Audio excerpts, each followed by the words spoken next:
हो तोरी दिलाम छाड़ियो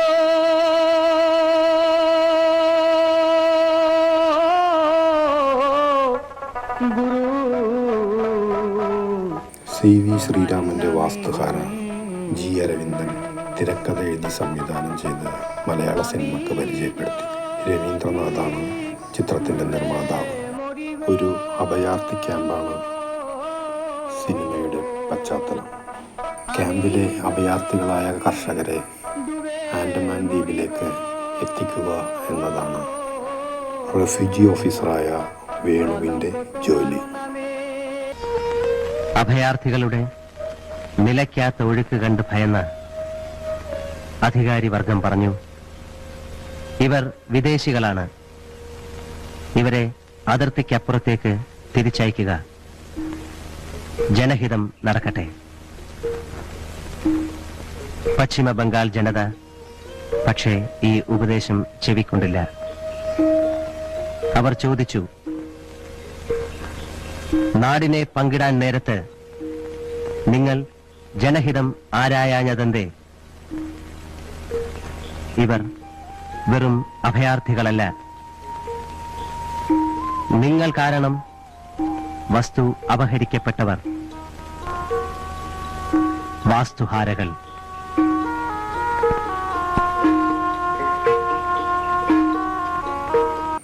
റെഫ്യൂജി ഓഫീസറായ വേണു കൊൽക്കത്തയിലെത്തുന്നു. വേണു തൻ്റെ സുഹൃത്തുക്കൾക്കൊപ്പം. കാലത്ത് ബംഗ്ലാദേശ് എന്ന പേരിൽ കവിത എഴുതാൻ ഒരു മലയാള കവിക്ക് തോന്നിയത് തന്നെ അത് പിന്നെ എൽവി. ഓ, അത്രയ്ക്കൊന്നുമില്ല. നമുക്ക് നമ്മുടെ ആളുകളെ ബഹുമാനിക്കാൻ അറിയില്ല. ബങ്കിംചന്ദ്ര ചാറ്റർജി, ശരത്ചന്ദ്ര ചാറ്റർജി, വിഭൂതിഭൂഷൺ ബന്ദോപാധ്യായ, എന്തിനേറെ ശങ്കറിനെ കുറിച്ച് പോലും നമ്മൾ മണിക്കൂറുകളോളം സംസാരിക്കും. നമ്മുടെ എഴുത്തുകാരനെ അറിയാൻ ഇവർ മെനക്കെടുമോ? നഗരത്തിലെ തിരക്കിൽ Venu.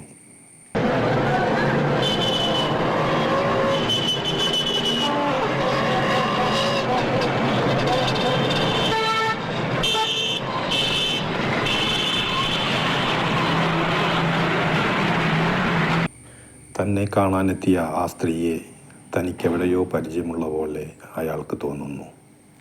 30 bigha of land to refugee family in Eastern Ireland. Yes, and lot of other incentives too. Swami, 2 chaya. Hey, Ambi, inge 2 tea. Like cattle, farm tools, utensils. Babu Malayaliano. അതെ, ജന്മം കൊണ്ട് ഇപ്പോൾ ബംഗാളി. അടുത്തത്, നിങ്ങൾ എങ്ങനെ മലയാളം പഠിച്ചു? ബാബു, എന്നെയും കൂടി ദ്വീപിലേക്ക് കൊണ്ടുപോകാമോ ബാബു?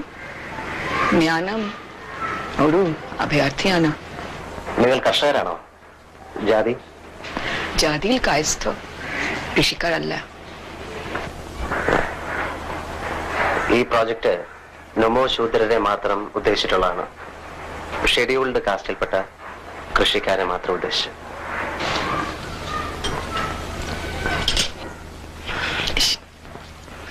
ഈ നശിച്ച കൊൽക്കത്തയിൽ നിന്നെ എങ്ങനെയെങ്കിലും രക്ഷപ്പെടണം ബാബു. അല്ലെങ്കിൽ നിന്റെ 2 മക്കളും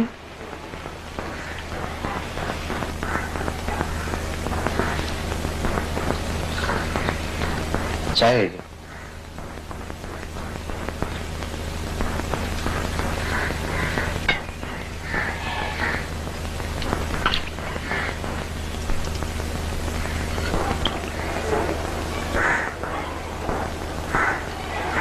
മക്കൾ പഠിച്ചവരാണോ? മകൾ എന്നെ വഴി പഠിച്ചു, പരീക്ഷ എത്തിയില്ല. മകൻ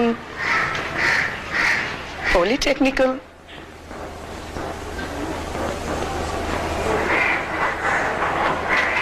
ദ്വീപിൽ മറ്റു വല്ല ജോലിക്കും വഴിയുണ്ടോ നോക്കാം. ബംഗാളി സ്കൂളുകളിൽ എവിടെയെങ്കിലും. എന്നെ രക്ഷിക്കൂ ബാബു.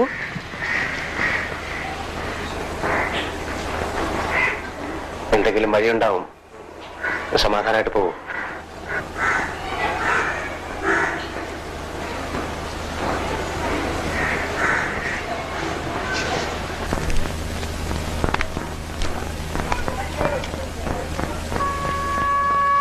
സ്ത്രീ ഏതാണ്?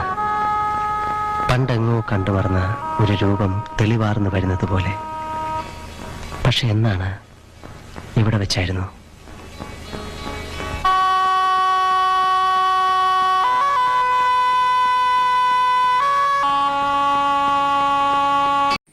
ആ സ്ത്രീയെ വീണ്ടും മറ്റൊരു തെരുവിൽ വെച്ച് കണ്ടുമുട്ടുന്നു. ഒപ്പം മകളെയും. ജോലിക്കാരും ശരിയാക്കാനായി മേൽവിലാസം അന്വേഷിക്കുമ്പോൾ ഭർത്താവിൻ്റെ പേര് കുഞ്ഞുണ്ണി പണിക്കർ എന്നത് ഇയാൾ ശ്രദ്ധിക്കുന്നു.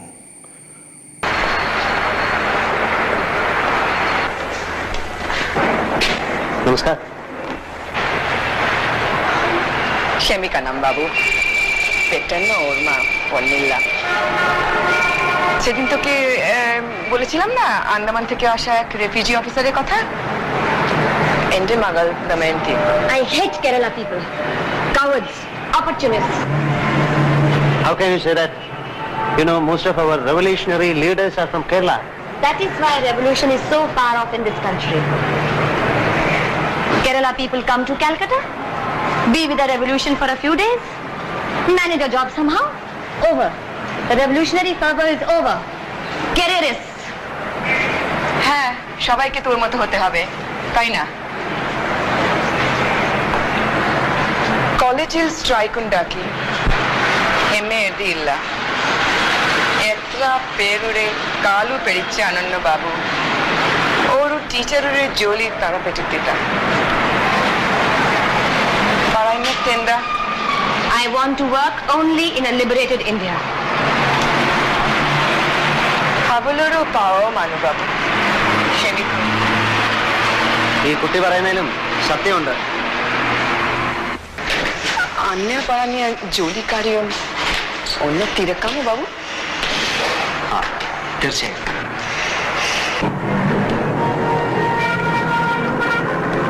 നിങ്ങളൊരു കാര്യം ചെയ്യും, നിങ്ങളുടെ അഡ്രസ് തരും, ഇതിന്റെ സൈഡിൽ എഴുതിക്കും. ഭാരതി പണിക്കർ. പണിക്ക് എന്റെ ഭർത്താവിന്റെ പേരാണ്. നിങ്ങൾ കേരളത്തിൽ പോയിട്ടുണ്ടോ? ഒരിക്കൽ ഭർത്താവിന്റെ വീട്ടു പഴിക്കൽ വരെ. അതിനപ്പുറം പോകാൻ കഴിഞ്ഞില്ല.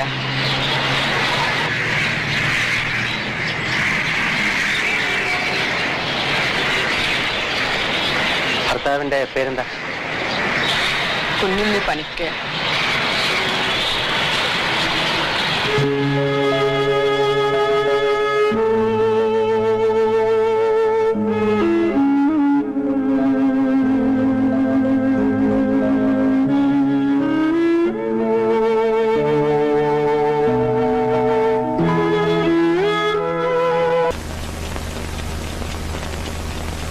ആ കുടുംബത്തിന്റെ ദുഃഖം എങ്ങനെ എന്റേത് കൂടിയാകുന്നു?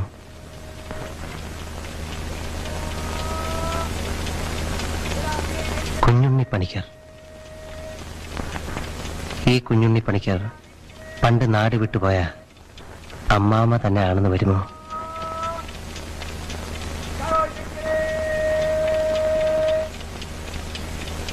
കുട്ടിക്കാലത്ത് തന്റെ ഹീറോ ആയിരുന്ന കുഞ്ഞുണ്ണി അമ്മാമ്മ വിപ്ലവകാരി, സാഹിത്യകാരൻ. ഇത് തൻ്റെ പഴയ നാട് വിട്ടുപോയ അമ്മാവനെങ്ങാനുമാണോ? അയാൾ അമ്മയ്ക്ക് എഴുതി ചോദിച്ചു. അമ്മയ്ക്ക് ഇവിടെ ജോലിക്കിടയ്ക്ക് അവിചാരിതമായി ഞാനൊരു സ്ത്രീയെ പരിചയപ്പെടുകയുണ്ടായി. ഭാരതി പണിക്കർ.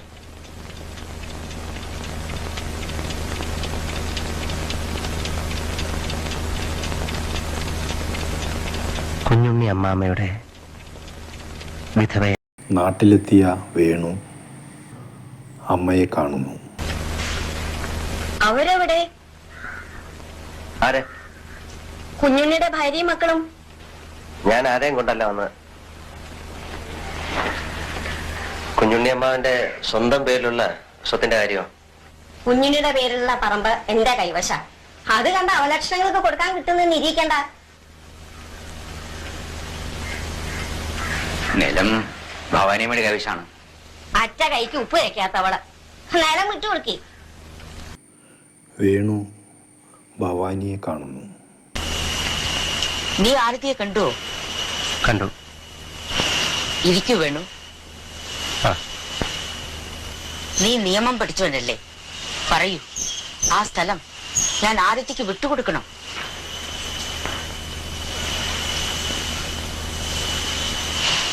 എന്നാൽ ഞാൻ പറയാം, വിട്ടുകൊടുക്കേണ്ട ആവശ്യമില്ല.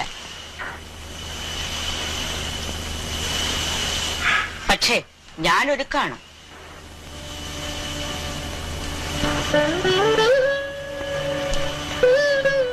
ഇന്ന് വേണോ ഇന്ന്, അതല്ല നിലം വിട്ട് പണം കൊടുത്താൽ മതിയിച്ചാൽ അങ്ങനെ, അല്ലെങ്കിൽ നീ തന്നെ അത് വിൽപ്പിച്ച് ആരതിക്ക് പണം കൊടുത്തോളൂ.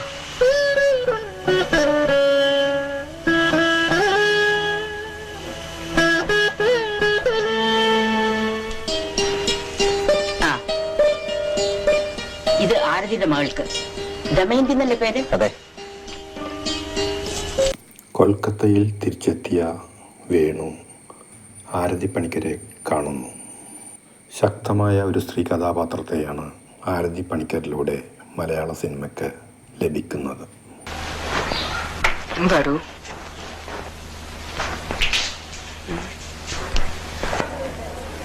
ഞാൻ ആരാണെന്ന് മനസ്സിലായോ? എന്താ സംശയം? കിഴക്കൻ ദ്വീപിൽ നിന്ന് വന്ന റെഫ്യൂജി ഓഫീസർ.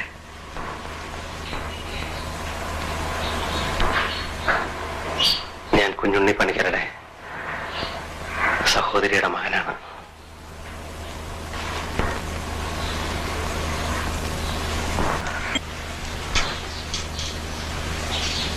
ഇരിക്കൂ.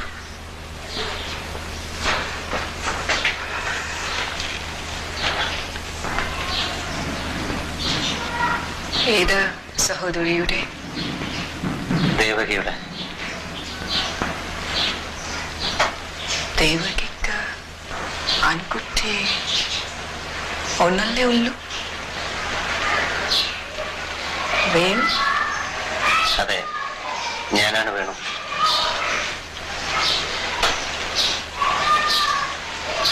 ഞാൻ നാട്ടിൽ പോയിരുന്നു.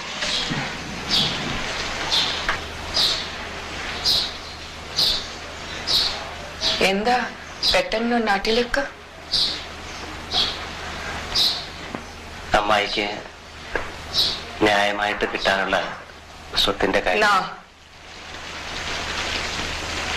ഞാനും നിന്റെ അമ്മാവനും അവിടെ ചെന്നതിന്റെ ഓർമ്മ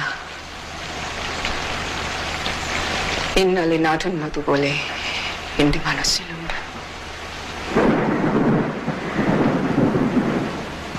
നട്ടുച്ചയ്ക്ക് കേട്ടു പൂട്ടിയിരുന്നു.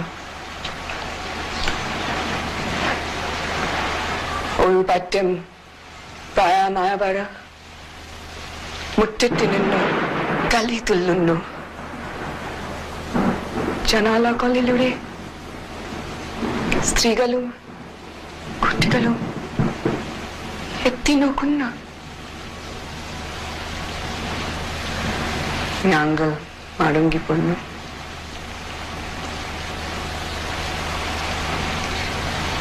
തീവണ്ടി കയറുമ്പോൾ ആദ്യം നിന്റെ അമ്മാവനും പിന്നെ ഞാനും പൊട്ടിക്കരന്നു.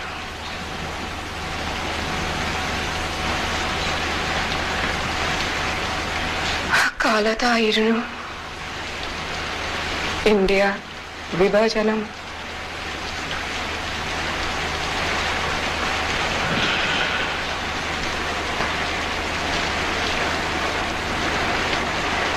കുഞ്ഞുണ്ണി അമ്മാമ്മ എങ്ങനെയാണ് മരിച്ചത്?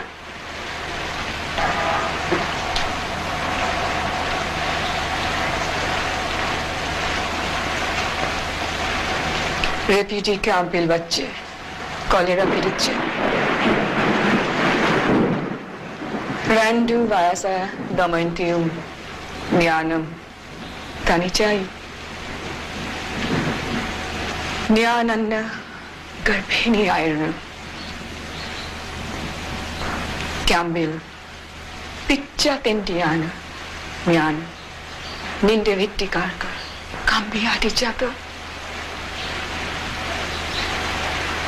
ഒരു നേരത്തെ ആഹാരത്തിന് വാക്കില്ലാതെ ഞാനും കുട്ടികളും കൊൽക്കത്തയിൽ അലഞ്ഞു തിരിഞ്ഞപ്പോൾ എന്റെ ഏട്ടൻ മിഡ്നാപൂരിൽ SDO ആയിരുന്നു. ഞാൻ ആരുടെയും സഹായം തേടിപ്പോയില്ല.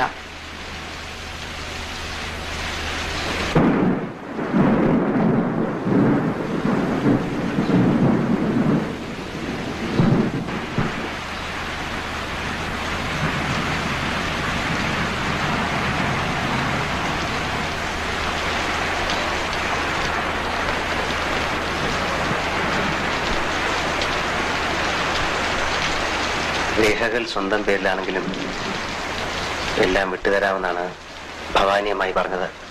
എനിക്ക് ആരുടെയും ഒന്നും ആവശ്യമില്ല.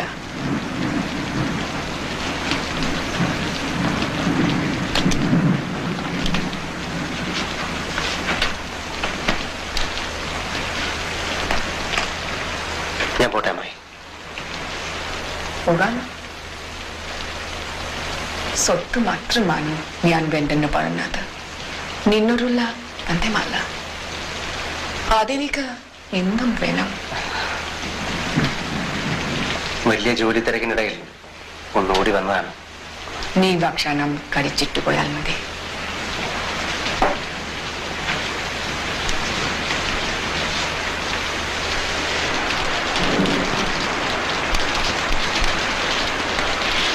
Petition rejected, ma.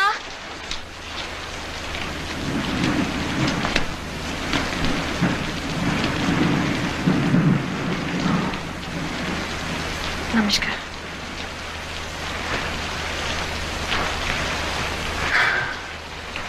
Ma, petition rejected.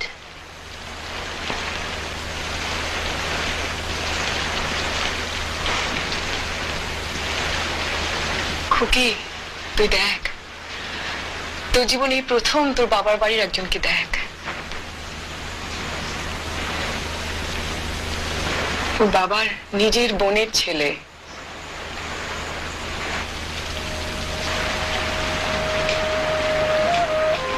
আমার দাদা।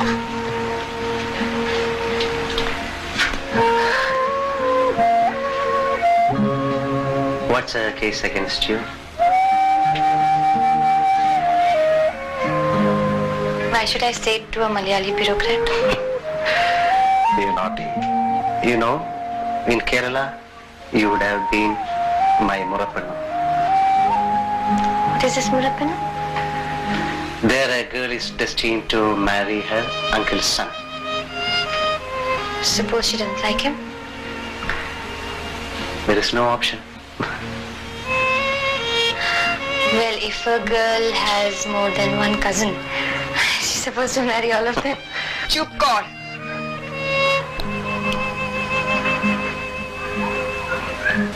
My മകൻ എവിടെ?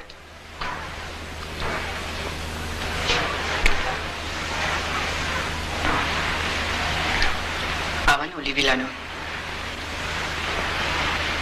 ഇവൾക്കറിയാം, പക്ഷേ എന്നിട്ട് പോലും പറയില്ല. Then there is no hope for this Malayali bureaucrat.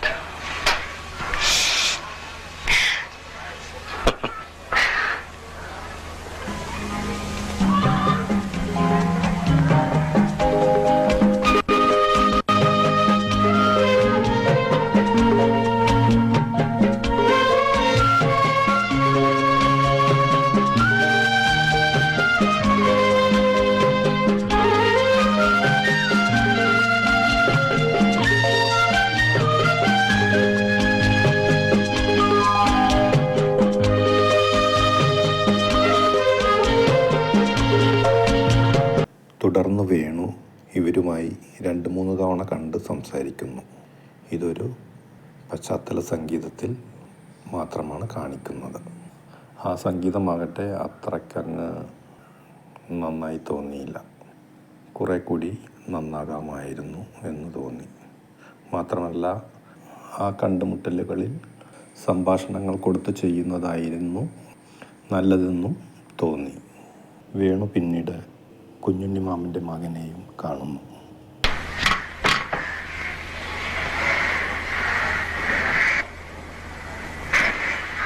Nabu, এই বেনু আমাদের বাবার বোনের ছেলে। নমস্কার।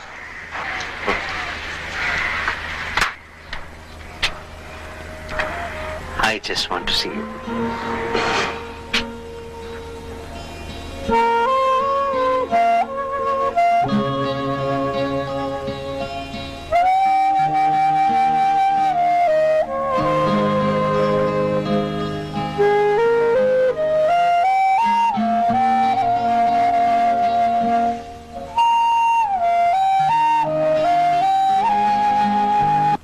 കുഞ്ഞുണ്ണിമാമൻ്റെ മകളോട് വേണുവിൻ്റെ ഉപദേശം ഇങ്ങനെ: നിന്റെ അമ്മയ്ക്ക് പഴയ പോലെ ട്യൂഷനും മറ്റും പോകാൻ ഇനിയുള്ള കാലം പറ്റിയൊന്നുമില്ല. നീ എന്തെങ്കിലും ഒരു ജോലിക്ക് ശ്രമിക്കണം.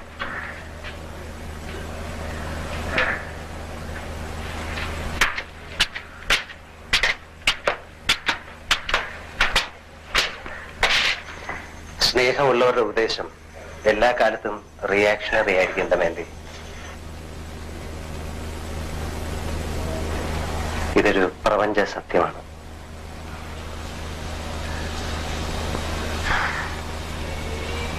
വേണുവിന് അഭയാർത്ഥികളുമായി ആൻഡമാൻ ദ്വീപിലേക്ക് പോവേണ്ട ദിവസമാകുന്നു.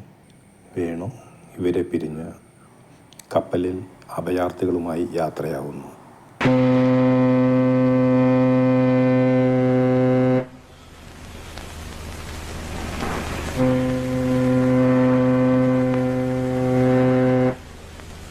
ജീവിതത്തിൽ പലപ്പോഴും ഒരു കാഴ്ചക്കാരനായി മാത്രം നിൽക്കാനേ നമുക്കൊക്കെ സാധിക്കുന്നുള്ളൂ എന്നൊരു തോന്നലാണ് ഈ ചിത്രം കാണുമ്പോൾ തോന്നുക. CV ശ്രീരാമൻ്റെ മറ്റൊരു ചെറുകഥയായ വിരുന്ന് ഇനിയും സിനിമയാവാത്തത് മലയാളത്തിന് നഷ്ടം തന്നെയാണ്. പുറത്തു വന്നു ആങ്കൊച്ച കരയുന്നില്ല. കാലെ തൂക്കിപ്പിടിച്ച് ചങ്കുവാക്കിനൊരു ഇടി.